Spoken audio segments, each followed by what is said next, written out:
what's up people, this is Jesse sent you the gift and welcome to Against All Norm, where we talk about everything and anything concerning our lives.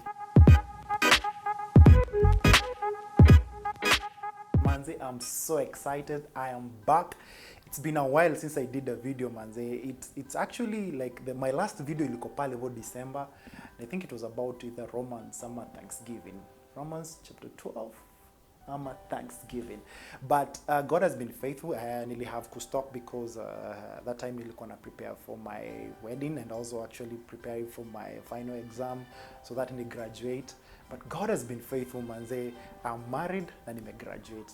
I give God all the glory. So manze, ukiwa pale hivyo, if you're trusting God for something, He'll be faithful to accomplish it. So now, kuna watu wamekuwa kinifikia pale hivyo Facebook, pale hivyo at Jesse Saint with the gift page, pale hivyo Facebook, na wamekuwa kiuliza maswali and people who have really wanted to actually, because this is a safe space, they were asking that we discuss about some certain issues, and I took one of the interesting questions that really came out for me. So this question is about, anauliza hivi, can my ancestral background or foundation affect my life? This swali ni tricky. Can my ancestral background or foundation affect my life? I think venye na get hii question anauliza kama history yetu, foundation yetu, roots kwenye tumetoka sisi, can it affect the way we live our lives today? Can it contend with God's plan over your life today? And the answer to that question is yes, it can actually contend. First of all, tukiingia kwa hii swali tuna understand, lazima tu understand hii world exists into two realms. There is a physical and the spiritual realm. Now, the physical realm ni yenye sisi wote who actually interact in.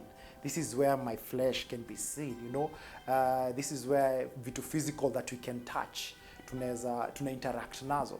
But there is also a side of the spiritual realm yenye most of the time inakuwa neglected. The reason why it's neglected, it's because it's not seen. You know, it's not something that you can say that I saw. You know, it's spiritual. It's not something that you can touch with your flesh, you know.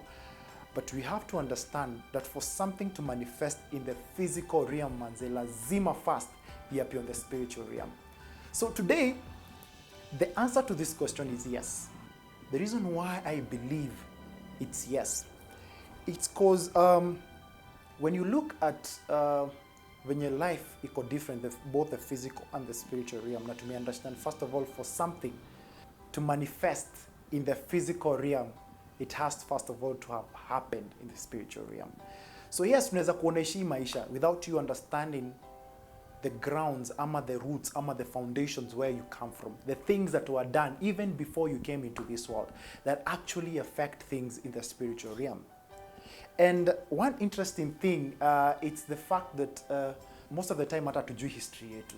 Some of us hatuja grow up kwa generation whereby you used to sit with your grandpa and actually grandpa would tell you that your history or where you come from, ama your clan ilikuwa aje, ama your great grandfather alikuwa aje, alikuwa na behaving aje.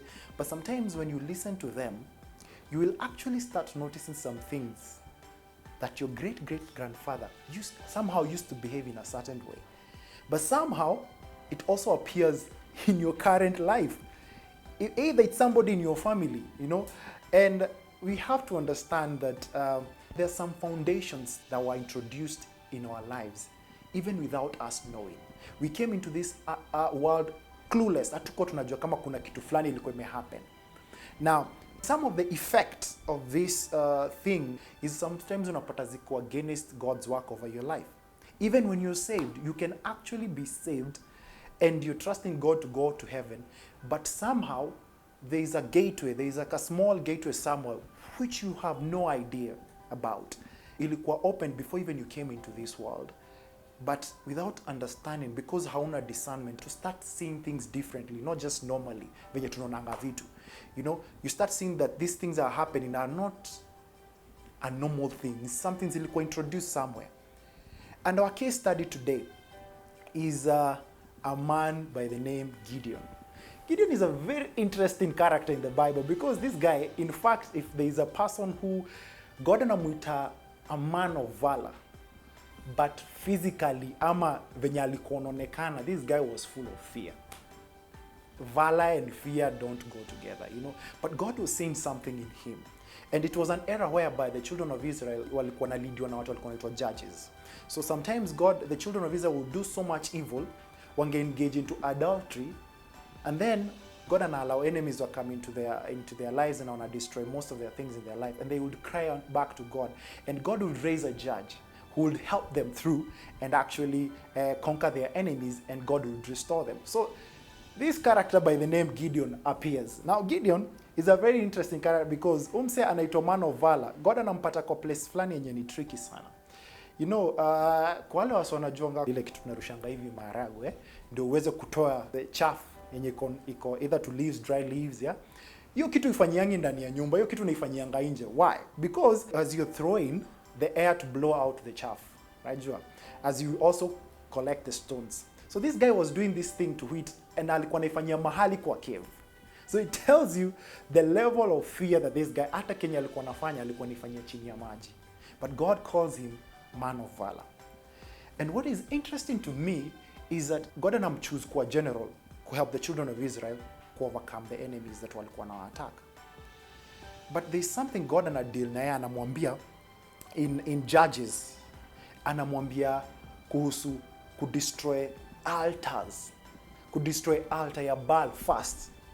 So there was a foundation that was laid by their forefathers ambao walikuwa wameacha Mungu. So there was the foundation that was laid. Now I say, wali create Baal, wali create altar ya Baal where they used to worship Baal. But now for God to use Gideon, he first tells him to destroy that altar, then build up an altar. All right? Build an altar that would worship God, the true God, Yahweh. So what is very interesting for me with this character of Gideon, it's because God calls him a general who has to win the enemy over the enemies and afa kushinda the enemies. But what is funny is that before he gets to that part of becoming a general, God decides to deal with the foundations that this person may grow here. So it clearly tells us that there are things in our lives that we actually have to investigate. We cannot live a life of fulfillment, ama a life that tunafuata God's purpose, without first of all investigating if there are things that are operating in our lives that could hinder the purpose of God to actually be fulfilled in your life. There was somebody who was sharing something about their firstborns walikuwa wanadai. Ilikuwa gata way before. Alikuwa anasema hakuwa anajua hiyo kitu until the moment somebody was telling them a story about their great grandfathers na venye firstborns wao walikuwa tu wanadaingi. So he comes and realizes whatever is happening is not something normal. So he knows now that this could also happen in my life if I do not take the right direction in terms of making sure that I destroy. If there was an altar that was built, if there was a gateway that was introduced in your life without you knowing. God says something about visiting the sins to the fourth generation. So that tells me kuna vitu zinatufuata kwa maisha yetu zenye sisi manze tunafaa kwa tunalipia. But it's something that our forefathers walifanya, but sisi tunaipay for them. So now you're asking me, Jesse, tuko kwa hiyo ngori, so what do we do? So first of all, we tell God to give us a spirit of discernment. So when he gives us a spirit of discernment, to now get to understand that things that we usually saw them as normal are not normal anymore. We now see them as things that were introduced to us that are not right. They are foundation, ama zilikuwa gateways. Some zimekam even to affect our lives to the point that zina shorten lifespan zetu. Ama visions, ama dreams zinakuwa killed. So this is a very serious thing. We need to ask God to help us. So now that when we now have to realize indo kitu inatukula, we now decide to now take action. How? Pray. How? Destroying the foundations. If nilikuwa ni idol worship na wewe umeamua kutrust God, maybe your time walikuwa against anyone who prays to the true God. You don't know. But now wewe umeget saved manze. Na vitu zinakufuata zingine hata uelewi. It tells us that we have to revisit. We have to fight our battle with understanding. As a Christian, when it comes to prayer, we have to understand that our battles, those zikuwe won, lazima pia sisi tuko na strategy. I know most of the time tumeonaga devil ni kama mse anaga strategy. you know, we assume that he's under our feet and we don't fight strategically. Just want to share an example. Unakumbuka movie kama za kina Rambo, manzi wakiingia pale hivyo kwa jungle, unaona shoot na pepeta huko, ana shoot kila mahali aimlessly. But there's also a person called a sniper. Somebody who can actually notice an enemy from a certain position and he decides to destroy him.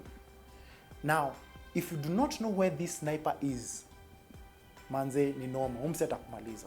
So you have to jua ako wapi, lazima ujue umse ako wapi. Lazima ujue hii mlango yenye shetani anaingililia ni gani. Ndio uweze kufight hii war with a strategy. Even when you're praying, you have a strategy. That when you're praying, you're directing your prayers to a certain thing. So we now clearly see that when you realize, when you have understood that there were these foundations, some ungodly foundations that were laid before, but zimekuwa revealed to us, we now take the step of praying. Because now, revelation utoka kwa God. Amekuequip na everything that you need to fight this battle. In fact, he says that he has already won the war. Like hii battle yenye hata utakuwa engaging, you're already victorious. And another interesting thing, back to character ya Gideon, in fact, he wins this war without any sword. That is one thing that is very interesting about this character.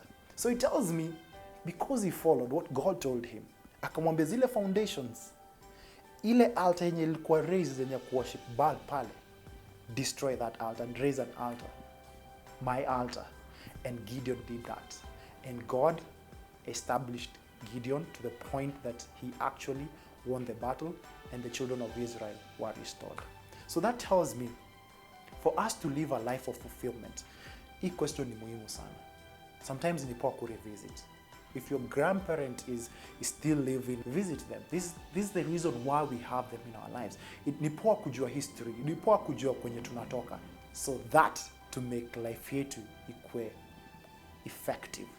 Remember, as I said, some of these foundations zilikuwa brought into our lives to make sure either zime destroy plan ya God over your life ama contend na plan ya God in your life. So yes, you can be saved and still don't realize there are things that are happening in your life that we need to actually look and see what we can do about them.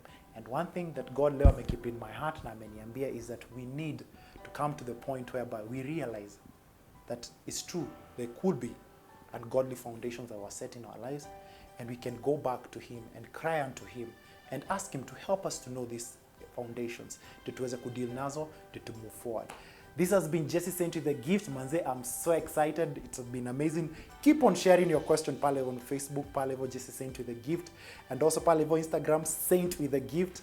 Na manze, ukifeel tupitie a certain topic, you can also share pale kwa comment. I'm open to all the things that you would want us to share and talk about, because this is a safe space. Remember, we talk about everything and anything. So, kama uko pale manze, subscribe for more videos that will be coming your way.